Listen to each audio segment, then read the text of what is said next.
पिताजी हिम्मत मत हारो। बादशाह परमल बात राज मोहब्बा अन्याय का दे है। कोई अन्याय नहीं। बात जबान से, तीर कमान से, हाँ महाराज, गोली बंदूक से निकल जाने के बाद वापस नहीं मिलता है। ऐसा बाबा श्री को नहीं करना चाहिए। मैं उसे क्रिया खिलाया हूं महाराज समाज देवता देखा है।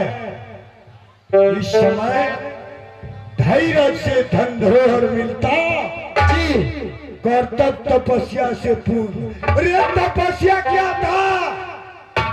भविष्य जी महाराज लंका में महाराज रावण अन्याय किया। जगत जननी साक्षात जगदम्बा को हर के ले गया लंका में पंचवटी से।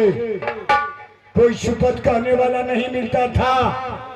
भविष्य जी महाराज उसे जाकर समझाया जी महाराज, जिस नारी को आप सीता समझते हैं वो विष मिला का भोजन है।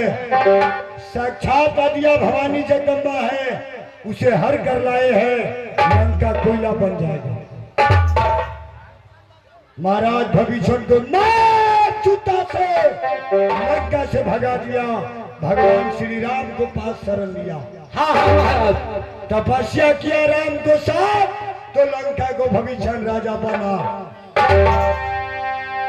वैसे चालो बेटा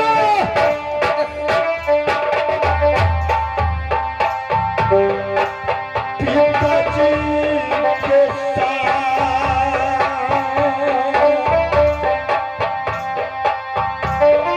भागती करेंगे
जिस नगर में दया धर्म नहीं, उस नगर में रहना बेकार है।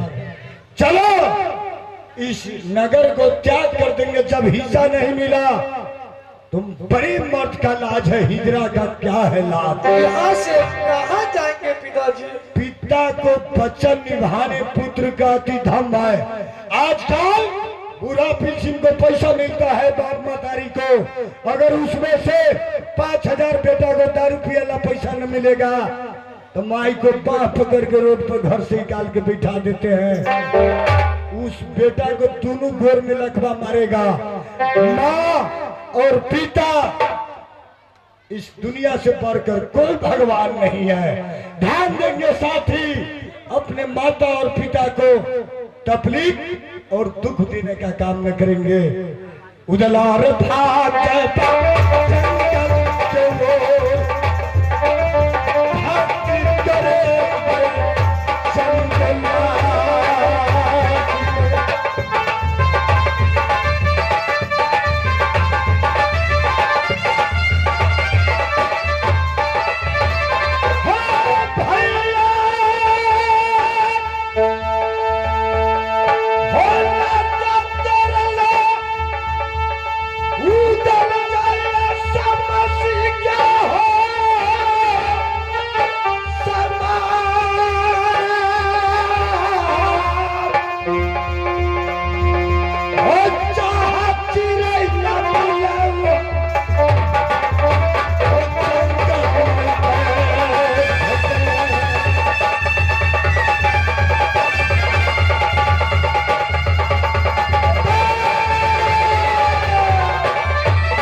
हेलो भाभी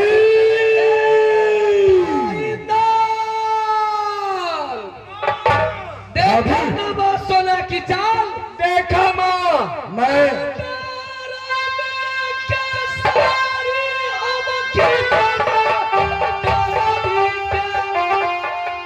क्या बोलती है भाभी?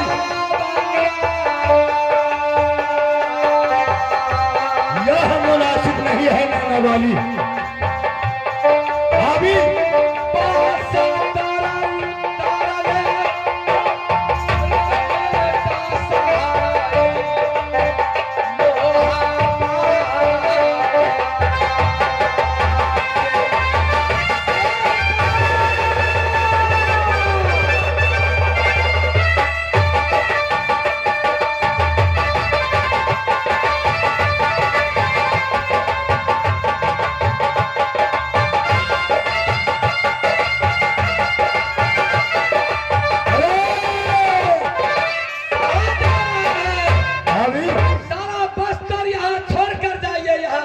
बस्तर भाभी हाँ कब की मैं भाभी कब की तू मुझे देवा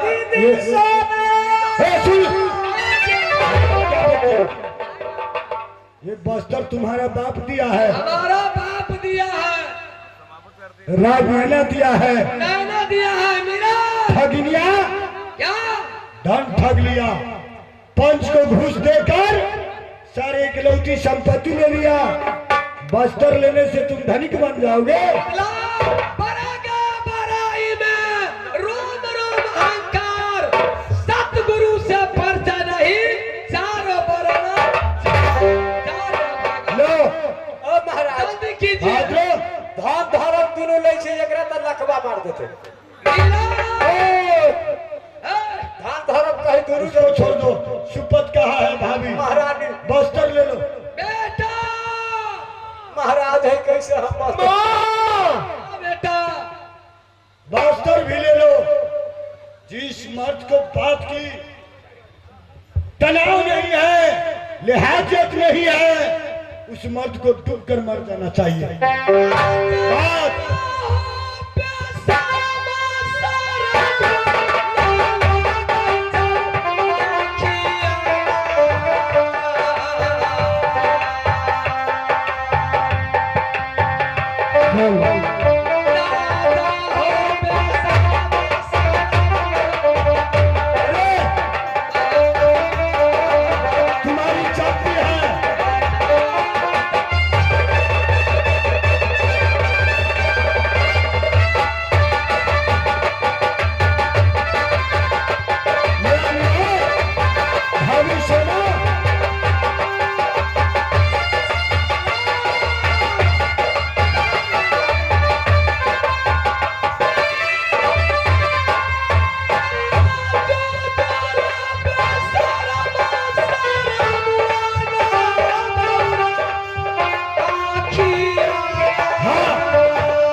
रहने वाले इंद्रजीत को रोल पर 20 रुपया ऐसी का पुरस्कार माई दिए हैं।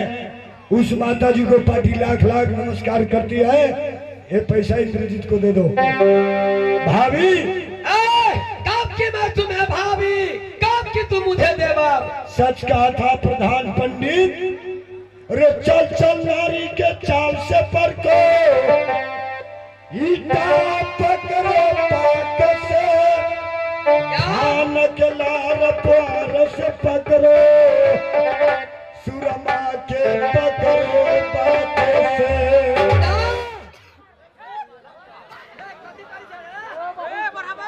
तो ये मैंने समय में काट पीस करी जाओ। भाभी तुम उदल को भिखारी बना दिया, बस्तर छीन लिया, संपत्ति ले लिया। तो एक बात याद रखो, संतोष बैठा जी को ओर से 100 रुपया का पुरस्कार मिला है। उसका माता जी दिए हैं। उस माता जी को चरण में कोटि कोटि प्रणाम करता हूँ। और एक माता जी शमसी को 20 रुपया का पुरस्कार दिए हैं। माई को चरण में प्रणाम करता हूँ। और भाभी के सतवर्ती नारी के पति मन भावै दूजा, सुतौ ठकरैया पति के अपना पूजा। वीर बलवान उदल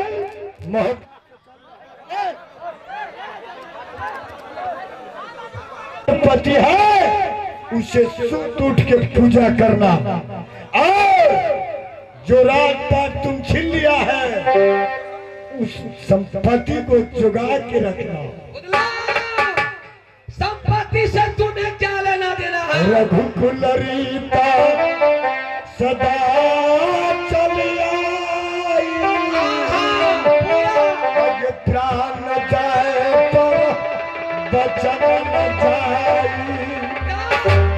जब तक जिंदगी रहेगा उदल को लौट कर तुम्हारी चरण में मुंह दिखाने नहीं आऊंगा।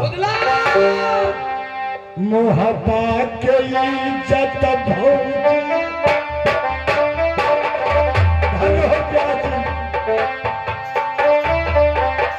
रखी है बच्चा,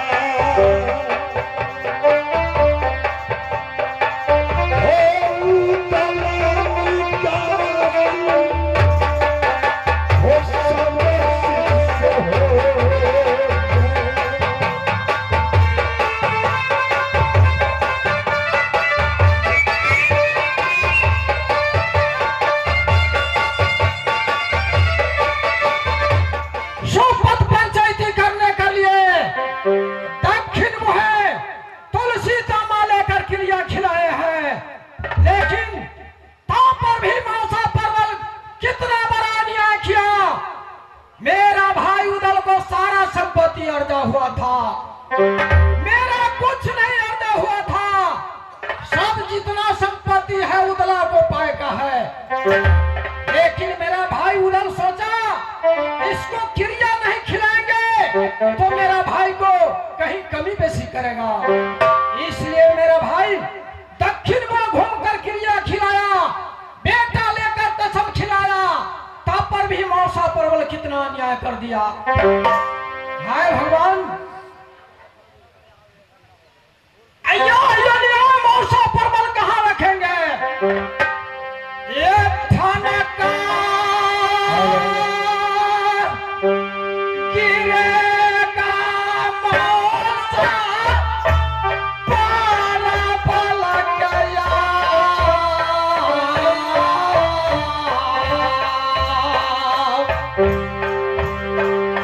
ये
हैं।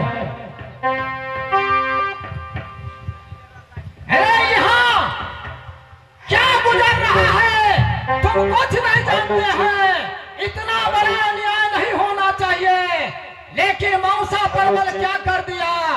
हेलो हेलो जी, हेलो हेलो जी, हेलो। मैं महाराज की आल्हा महाराज की भगने पजा रहा हूँ। हो सैया दर्द होला, हो सैया दर्द होला रवि कलाई में बर्तन की मजा।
समय का है तो यह तो महाराजा सारा संपत्ति उदला को अर्जा हुआ था जी, लेकिन मौसा परवल क्या कर दिया नहीं जानते हैं।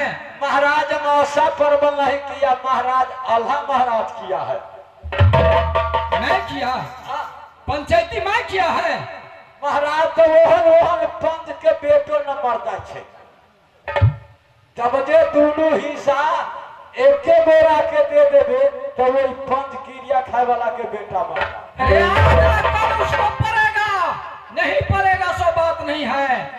ना जाने उदला निकल कर चला गया कहाँ, बने बने भटकेगा। महाराज एक समय में विपद था, एक कावन किनारे भटके, कोई नहीं शरण देता था झगड़ू को डर से। नहीं महाराज, लेकिन फिर वैसा ही विपद मेरा भाई उदल को पास चला गया। महाराज महारानी के बाद से अपना ये सच बदली महाराज, सच की मार से महारानी साहब कहा के मुट्ठी में पकड़। अरे मैं क्या करूं, मैं तो सोचा ये अच्छा अच्छा साड़ी ब्लाउज मांगेंगे, गहना जेवर मांगेंगे जी, सीधा दिल में सत बना दिए। हाँ हाँ महाराज, ये गांव में यहाँ सन सन दू गो आदमी हो जाए तो गांव सुधर जाए। ये होगा वो गांव सुधर जाते। अब क्या करेंगे? ना जाने मेरा भाई उदल कहाँ भटकता है। मैं तो 8 रोज का वचन भी हार गए हैं। अब हम नहीं 8 रोज का वचन हारे रहते तो मैं अपने भाई को राजमहल से जाने नहीं देते। महाराज हरंडी नैनावाली वचन करवा लिए हैं, 8 रोज तक जो मर्जी होगा वो करेंगे, आपको उसमें बोलना नहीं है। तो बात तो सही है मैं महाराज। क्या करूं? 8 रोज चाहे महारानी सोना कहेंगे कि साड़ी खींचने के लिए, तो आप तो साड़ी खींचेंगे नहीं, हाँ, साड़ी खींचने के लिए नहीं कहे हैं। 8 रोज तक वो अपना अधिकार चलाएंगे। तो अधिकार के जिस मतलब जनता को मारना होगा, गोली मारना होगा तो मार देगा, मैं उसमें कुछ नहीं बोल सकते हैं। तो इतना जानता है बाबू भैया बैठल है, इस सभी के गोली मार देंगे। 8 रोज तक मैं कुछ नहीं बोल सकते हैं। साफ उसको साफ। जो मर्जी होगा वो करेंगे। वचन हार गए हैं, मैं क्या करूं? महाराज तो हमहू न रह गया। अहाँ कहे छी यदि गोली मार देते तो जहाँ रुदल महाराज गया होगा, मैं खोदते खोदते रुदल महाराज के पास जाऊंगा। हाय भगवान, हाय भगवान, ऐसा विपद किसी को नहीं होना चाहिए। जी मोरंग वाली कैसे इतना धूप में चलेगा जो घर से बाहर नहीं जाते थे। हे माँ दुर्गा, हे मैया,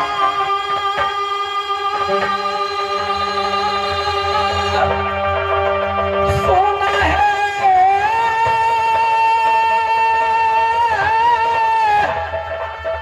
दुर्गा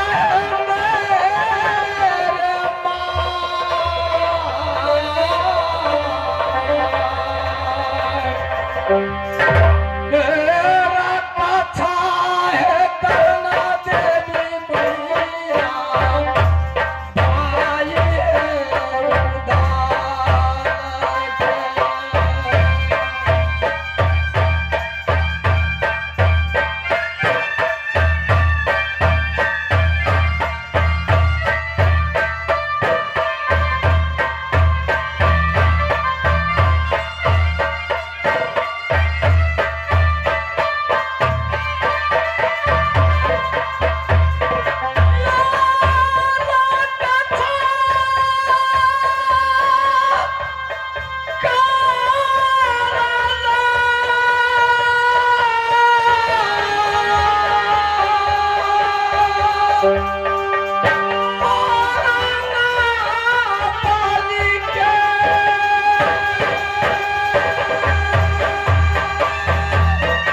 सभी भूल के क्या काम कर देता है भाई।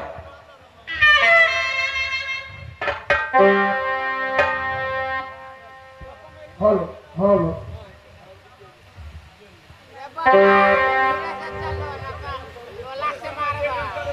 हेलो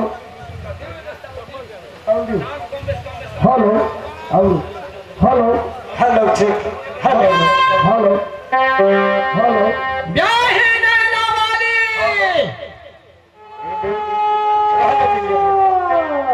महारानी की जय हो।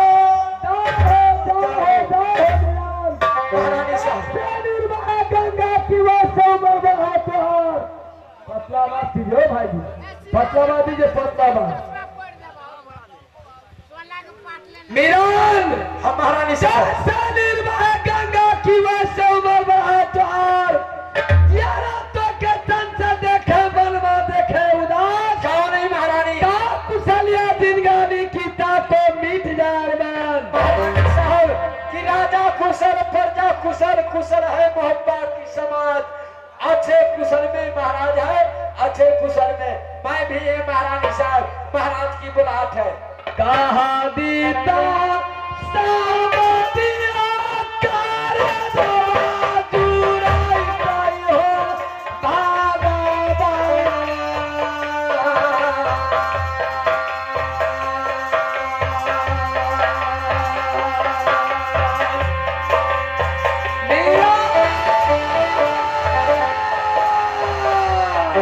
महारानी मैं दिन हुआ कासा हो हालत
क्यों नहीं? ईरान महारानी साहब देख लीजिए पतिदेव का कैसा बोला।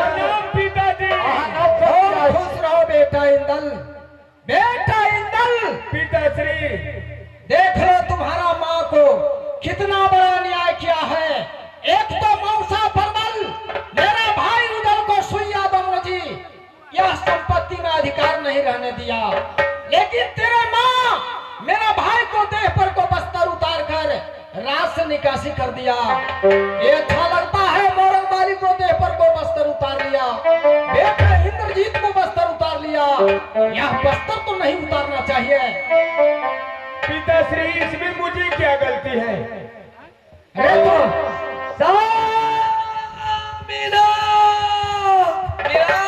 महारानी साहब अभी का युग में कल युग सतयुग द्वापर त्रेता कल युग चारों युग में मानव का जन्म है भैया।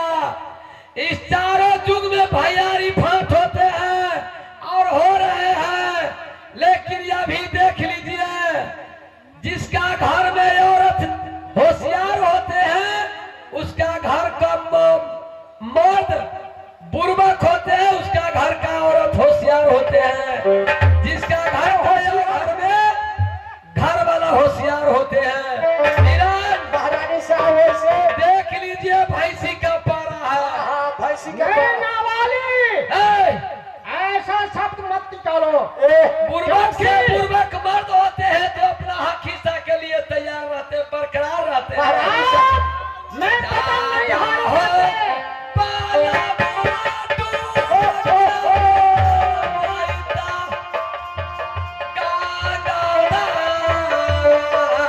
सही बात कह रहा है महाराज।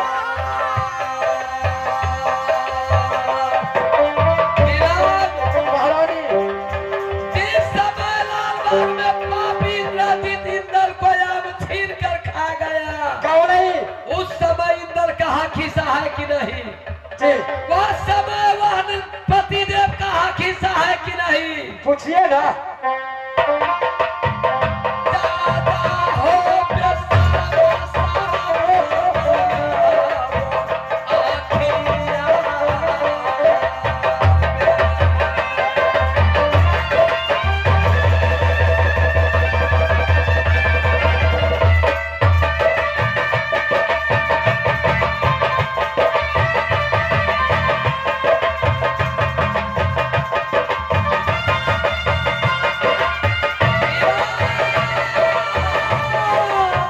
महारानी साहब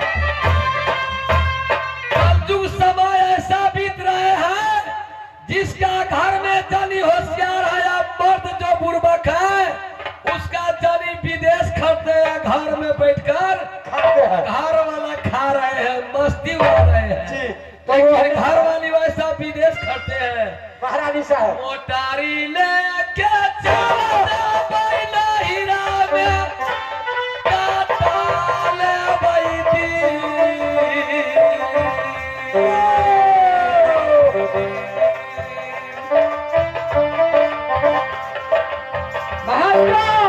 या सगरा लेके रहिया बेदर्द सहाय मोहाबा।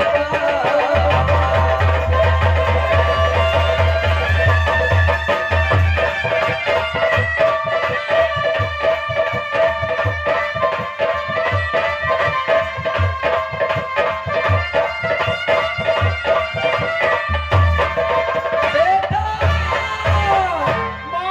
तुम्हारा पिताजी को मन से तुम्हें राज मोहब्बा में कोई अधिकार कोई हक हिस्सा नहीं है। यदि तुम्हें पिताजी को साथ रहना है तो पिताजी के साथ रहो, नहीं तो माँ को साथ रहना है तो इस यहाँ से नाता तोड़ कर चलो।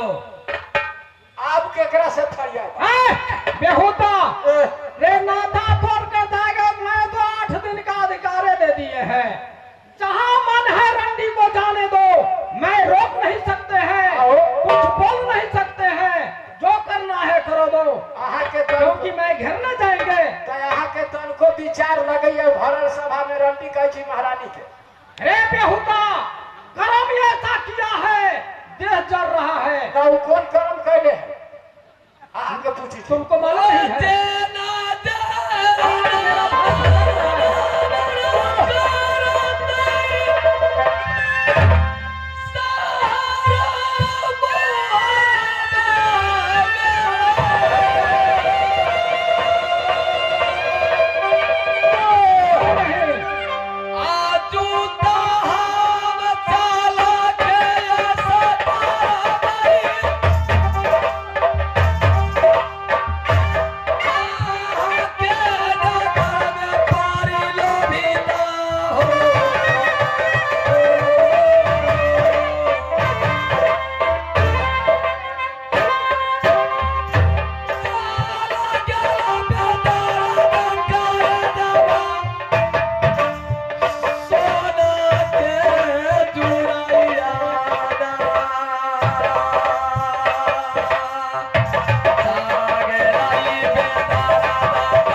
हमको विचार है कि आप चलिए, हम दोनों पति पत्नी अपनी लाल से पर आराम करेंगे। हे पतिदेव, 8 रोज तक जहाँ मर्जी है वहाँ चलो, मैं चलने के लिए तैयार है। 9वां रोज में मुझे बोली सुनना, मैं क्या बोलते हैं क्या करते हैं 9वां रोज का बात है महाराज। लेकिन 8 रोज तक कुछ नहीं बोल सकते हैं, जो मर्जी है कर लीजिए। तो ये मैं यहाँ ना करना दो कि पलंग पर हम न जाबे। बेहुदा हाँ, कौन न जाए। हो बार बार भगती हमैया गलियई, गंगा जमुना हमसे हो नहालियई, मई फोटये ता गलियई हो।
आदेश दीजिए, एक रात के लिए कम से कम आप विश्राम कीजिए। क्यों नहीं, चलो आइए का रात के मोहलत हो पाला जिया गवाली रौनी राधाइया हो।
वीरान, हाँ महारानी,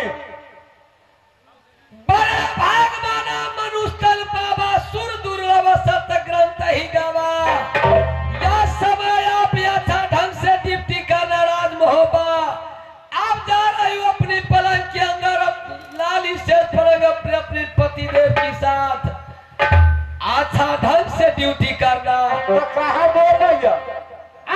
बेहुदा, मैं तुमको मालूम नहीं है? तो यहाँ बोल रही है। 8 रोज तक मैं कुछ नहीं बोल सकते हैं। 8 रोज आज तो रोज तक वो जो कहेगा वो करना पड़ेगा, समझ गया? 8 रोज यहाँ बता है अधिकार ब्याही नैना वाली ओ महाराज। से अधिकार मांग लिए हैं। तो 8 रोज यहाँ बता है रहबे। क्यों नहीं? वीरान चलू महाराज। ढंग से ड्यूटी करना वाला छोड़ो ब्याही नैना वाली।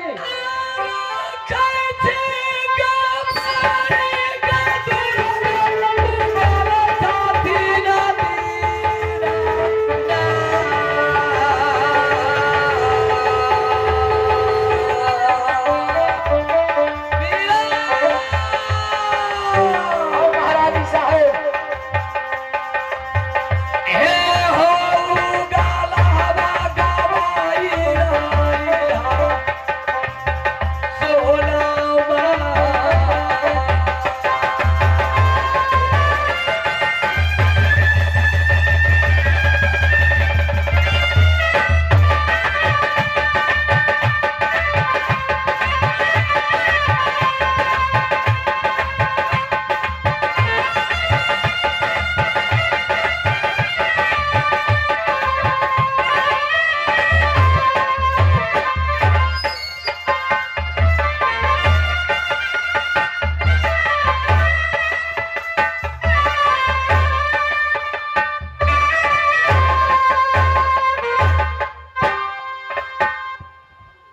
Hello hello hello hello hello जी हेलो शमशी समाज देवता भाई बंधु चाचा माई बहन हर चरण में ये फारी पर सरुदल प्रभुषा की ओर से नमस्कार है। होनी प्रबल मनुष्य बलवान न होता है, समय बलवान होता है। महारानी मोरंगानी मैं सपना में भी नहीं सोचे ऐसा नौबत आएगा। शतरंज नारी पर भरोसा किया, जिसको मैंने लक्ष्मी माना उदल को वस्त्र भी शरीर से उतार लिया। बेटा इंद्रजीत मैदान है, क्या नहीं स्वामीनाथ? उसे साथ ले जाएंगे जंगल, कठिन होगा। इसलिए इंद्रजीत को पटशाला छोड़ देना अति धर्म होगा। क्या नहीं? बेटा पिताजी पिता का वचन निभाना पुत्र का अति धर्म होता है। दिया समैया उदल के भौजी रसो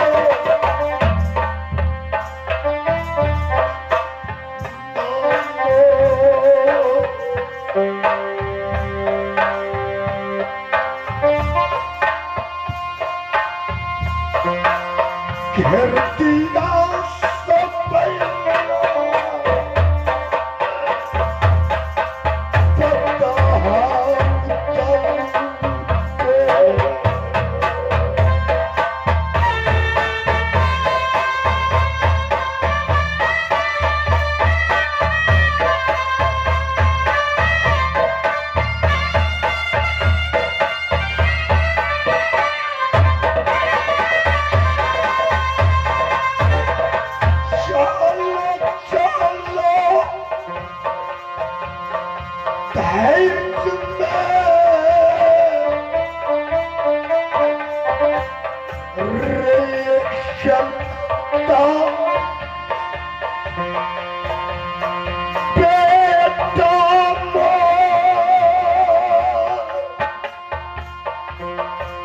एक राजपूत होकर क्षत्रिय होकर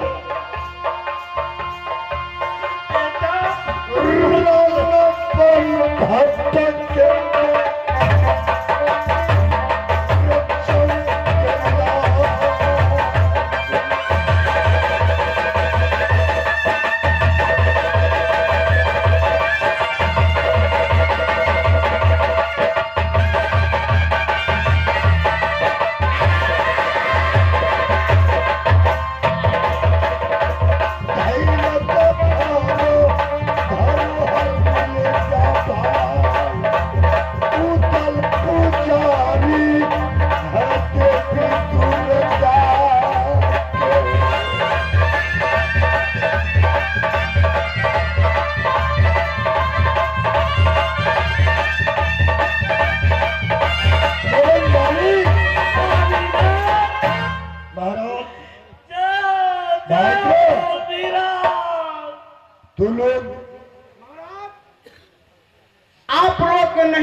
बहादुर साथ में जाएंगे।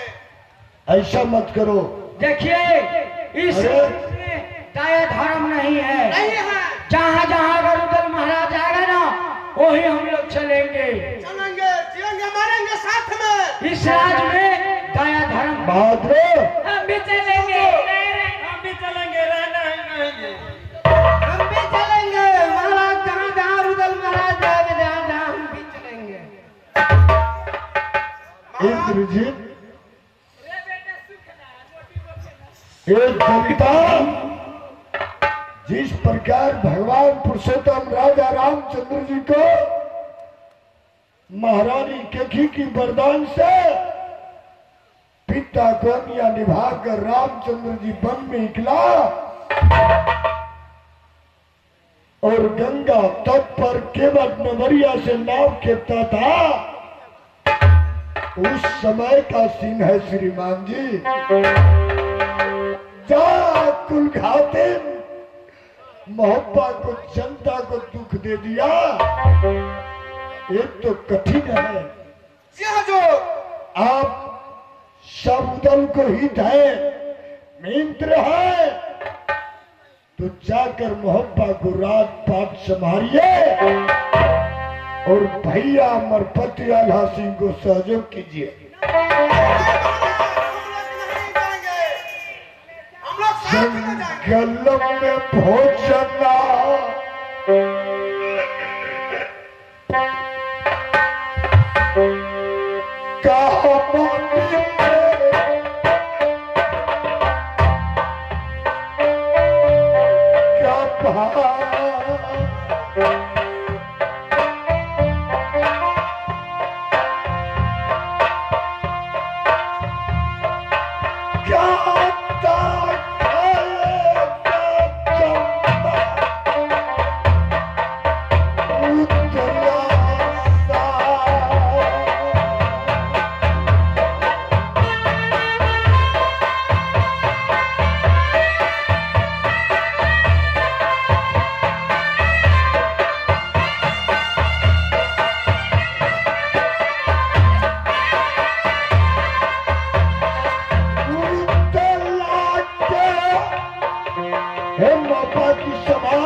नमस्कार है।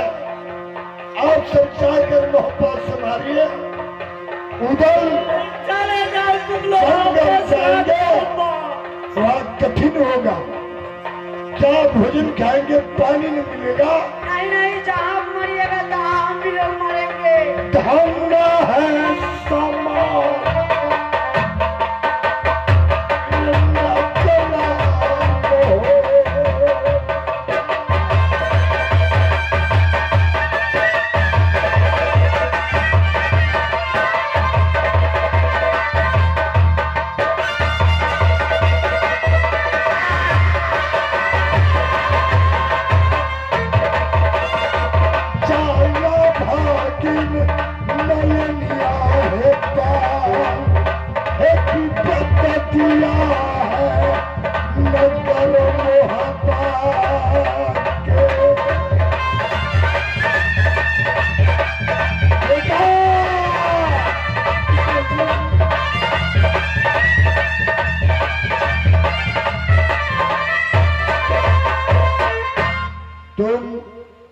रामघाट पाठशाला की तैयारी कर लो बेटा। और ये जनता मोरंग वाली सबको समझा दो, बुझा दो।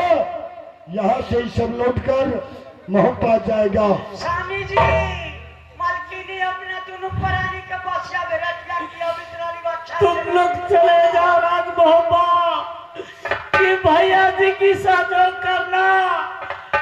क्या तू लोग समझाओ, क्षमा करो, मेरा साथ कठिन होगा, पानी नहीं मिलेगा, दाना नहीं मिलेगा, इसलिए मैं फिर से जहाँ माता दुर्गा को भजन करेंगे, पूजा करेंगे, जब तक समय है काट के फिर मोहब्बत जनता से मिलेंगे। नहीं नहीं महाराज, हम लोग नहीं जाएंगे। बस करो बहादुर, तू हमें छाती फटिया हो बाप। बहादुर रो धो मत, समय बलवान होते हैं, मनुष्य केहू पूछ लगे नहीं जाई। केहू